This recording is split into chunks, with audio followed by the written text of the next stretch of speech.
Today we will discuss a crucial topic for all athletes: contaminated supplement, bad luck or negligence. The seminars are great to support and inform athletes, coaches, parents, and all athlete support personnel. I'm Juliana, anti-doping manager from three international federations, and I'm here with our incredible guest, Luciana Correia de Oliveira, legal assistant at FIBA. Thank you, Juliana. Thanks.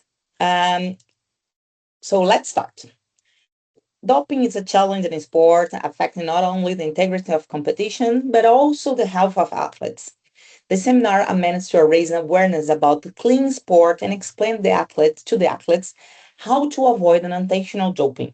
And supplements always can crush on this because sometimes athletes don't know exactly what can be dangerous, not. So let's talk about anti-doping rule violations, risk of doping, and supplements.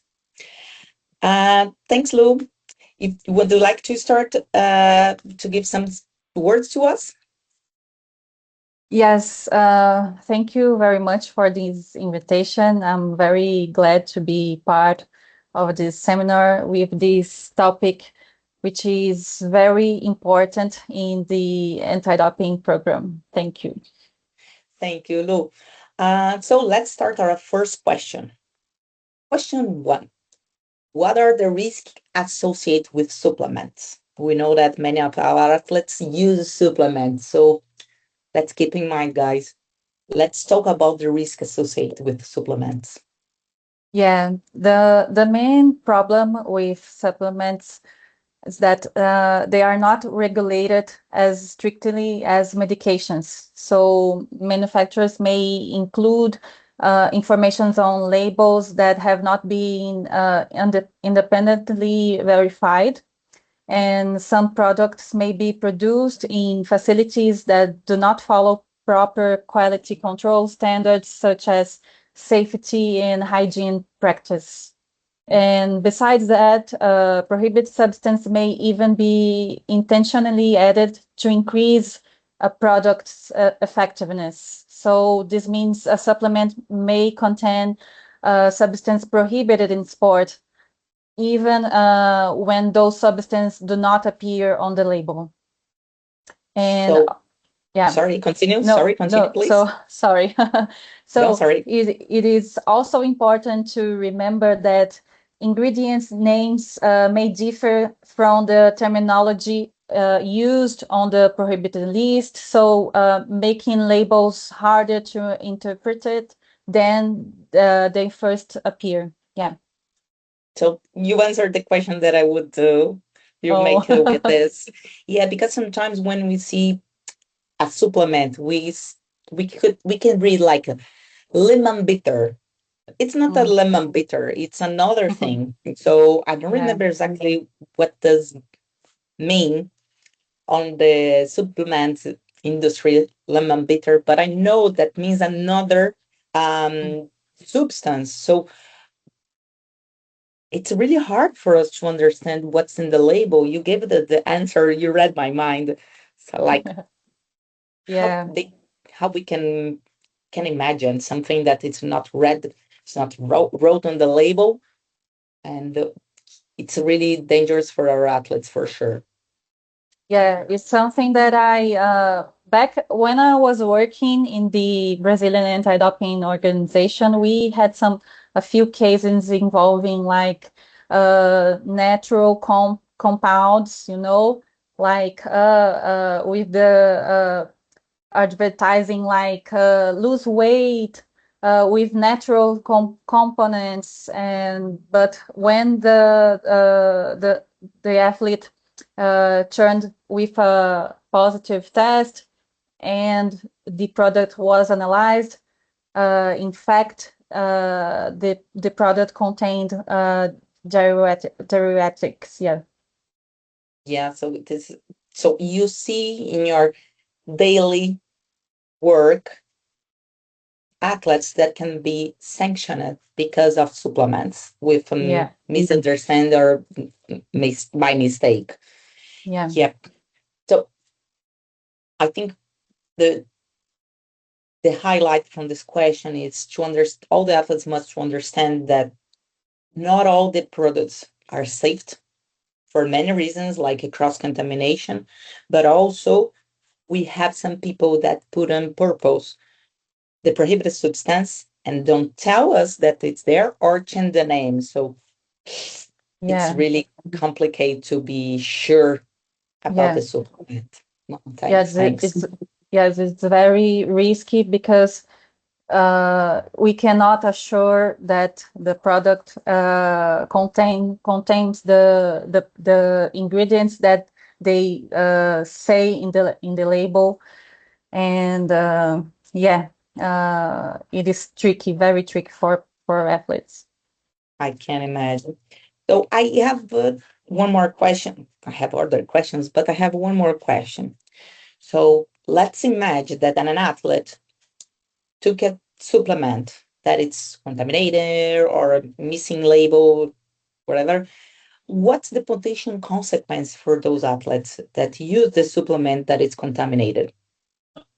Yes, first of all, for the athlete's health, because not all supplements risk are related to anti-doping.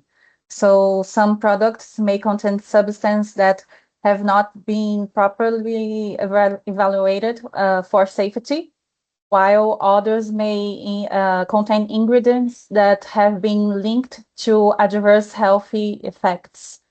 Yes, so for example, it is not a case that I worked, but it's in fact it is a public healthy problem because, like I said, some natural products may contain uh, substance that can overburden the organs functionality like liver and kidneys.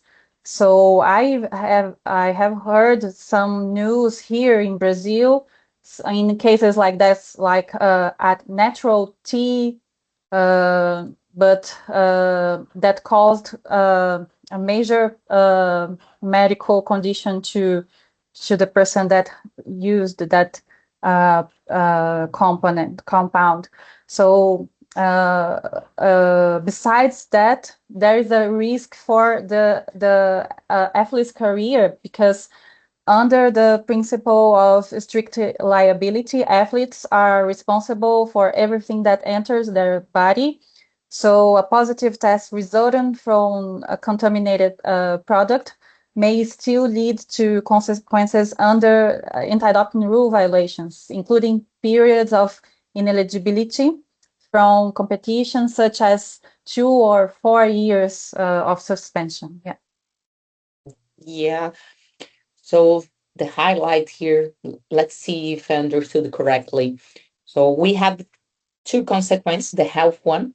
So let's imagine that an athlete is simple, there, he has simple allergic of some compound that is not right on the Yeah. label. So a simple allergy situation to drive the athlete to the hospital, that it's maybe the easy or the simple one, or even to take on a pre-hormone or pro-hormone that can change your entire body and get you sick.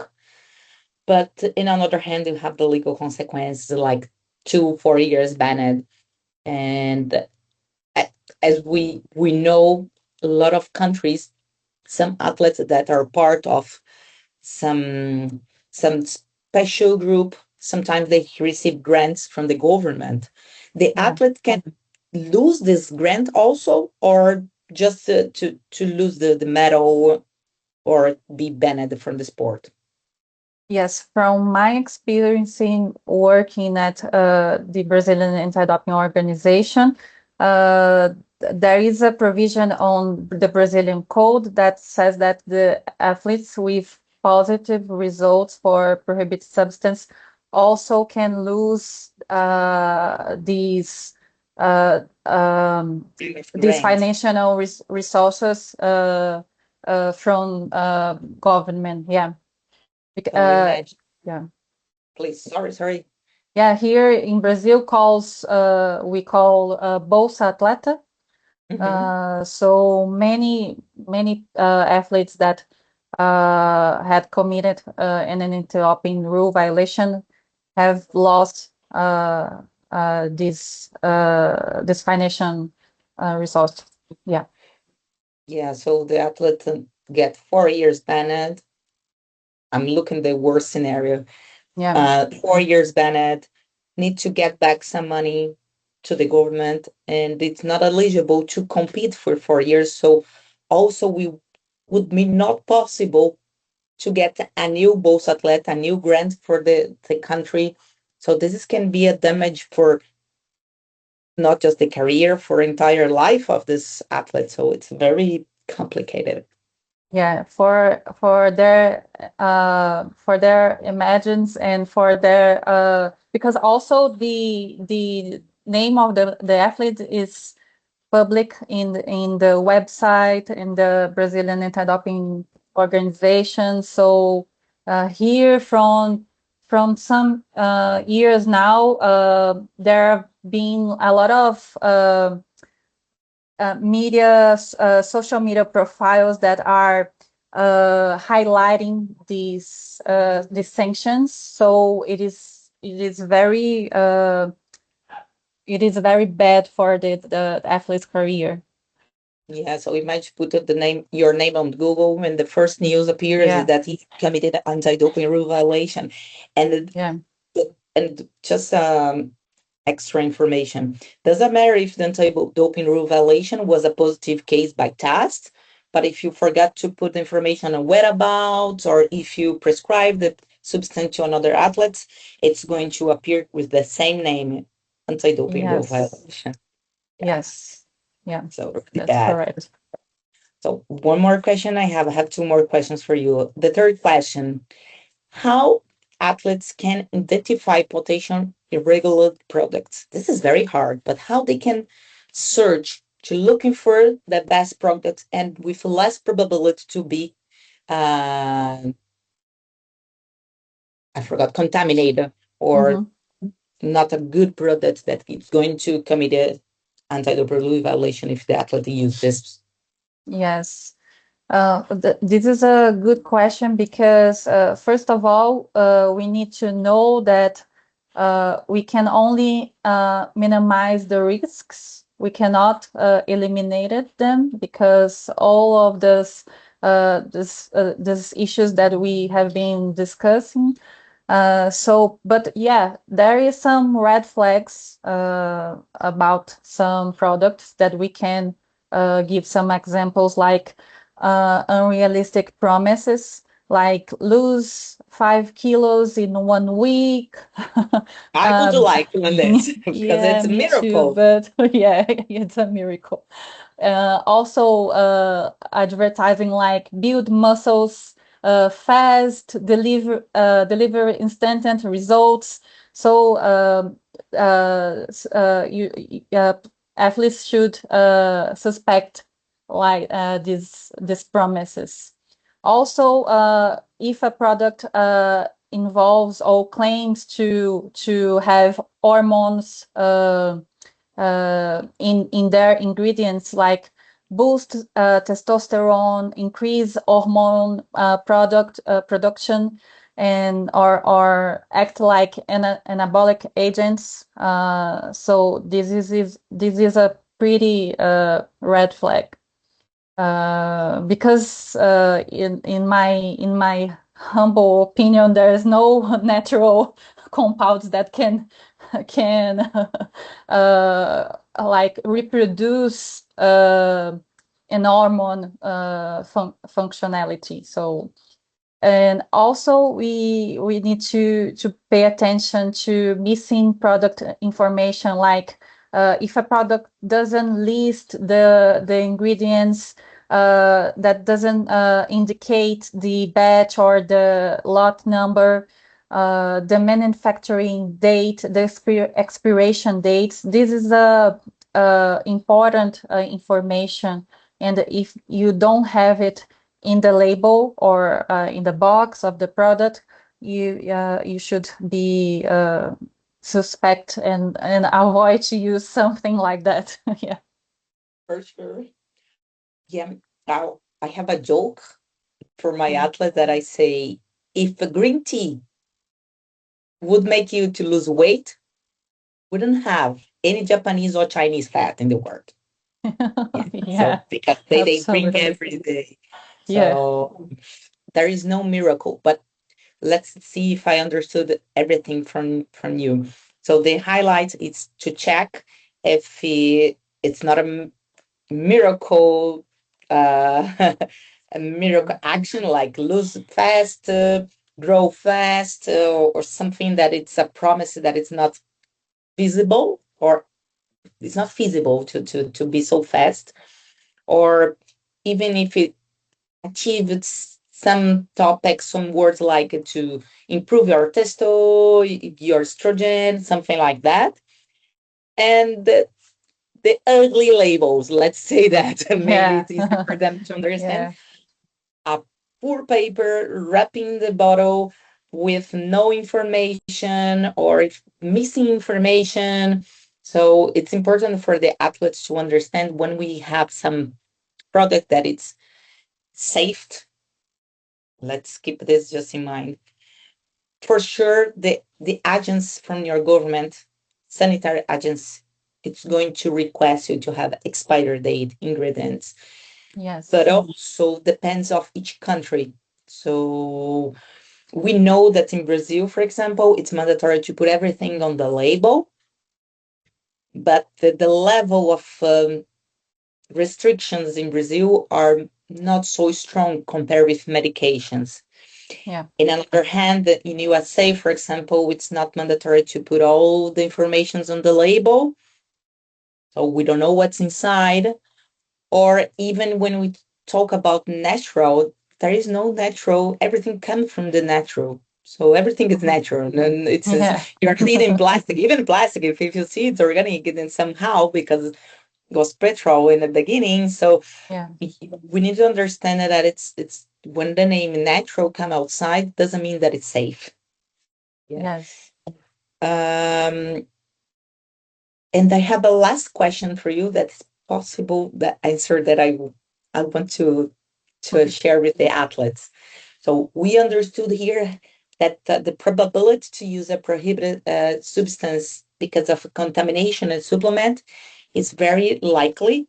And I saw one of the studies that in 1 out of 5 substance can be contaminated. So how the athletes can avoid or can prevent to use a supplement that is contaminated? Yeah, this is pretty important because we know that even with those risks, athletes may indeed use this product to in their routine. I would recommend that athletes talk to their healthy professional care and make sure that they know that they are athletes and that certain substances are prohibited in the sports, and also to read carefully the ingredient list of the product, and keep in mind that some ingredients may be listed under names that differs from those used on the prohibited list. And if you don't recognize any ingredient, so take it slow, take some time to learn more before using the product. Also, do your homework, like making some research about the product and its ingredients. Look for reliable information from trusted sources, and save also records for of your research.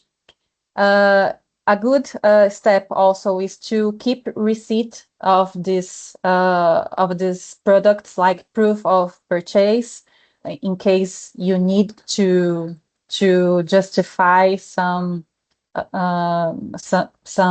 positive test. And also, this is a very important one. If you use a product, keep a sealed sample, keep a sample sealed bottle, because if you have some problems with a positive test for a prohibited substance, you may use this sealed product to be analyzed in case of a positive result.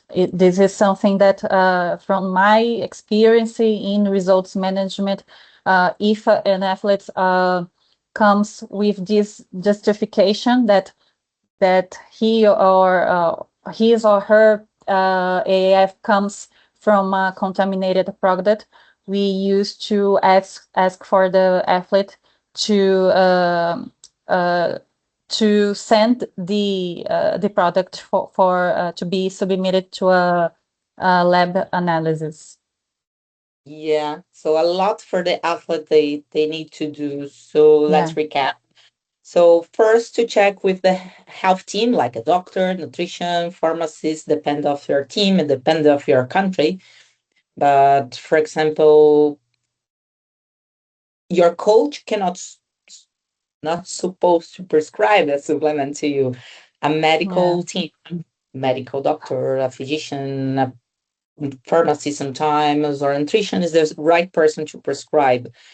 Also to buy with a good reference supplement, so don't buy from anywhere. That Mhm. it's really important, like you said. To keep one so in this case the athletes should buy at least two and save one closed, right? Yes. Sealed. Yeah. Okay. I would like also to suggest to some of our athletes, because this unfortunately it's not a tool that we have in all the countries, Yeah. but we have in USA, Australia, and the Europe. In some countries are in Hmm. Europe, a bachelor test. So a third Yeah. party organization that can check. But even though the if you go there, you can check on a website, they write very clear. Yeah. This is even if you some of them can become a positive test, they are not the guilt because they are just trying. And the butler, the label, they have a special number. So if I buy the number, I bought the number 123, and they test just the 678, it's not the same. So they check one group of some supplements, not Yeah. the whole industry, the whole of supplements. So it's very important. Another advice that I give is to the athletes in general: don't buy supplements overseas, like from other country. Mm. Yeah. Why? Because you are not aware of the rules of other countries. It's not because it's not good. We don't Yeah. know what the regulation in Ukrainian for supplements. We don't know Yeah. the regulations in China or Australia or wherever. So this is can be one more red flag, like I said, Yeah. for to include in this list. So buy from your country, from your team physicians, pharmacies, nutritionists, and try to keep another one closer. Really good. Yeah. Oh, thank you so much. Would you like to wrap up a little bit for us? So thank you guys. I'm really, really happy to be part of this conversation, which raises awareness for this really, really important matter. Thank you. Thank you, Lou, for taking your time to talk with us. Supplement is something that 99% of our athletes unfortunately use. Please remind food first. Yeah. Food is the most safe Yeah. uh, that you can take. Supplement something that it's plus, and you need to take just if it's really necessary, if not other option. But thank you so much for being here. I hope that all our athletes found it very informative and helpful today, and understand supplements and remain aware of what we consume. It's essential for any athlete, from the recreation, like national level, up to the Paralympic medal. Please keep in mind, that keep this conversation going, and ensure that all are upholding integrity of our sports. Okay. Thanks again for sharing all these insights. They are Thank very you, Ju. important for us. Please, guys, don't forget, next video is going to post next month on YouTube channel. Pay attention also on our social medias. It's with some tips and how to avoid unintentional doping. Thank you very much. And remember, the real champions play clean. Ciao. Ciao.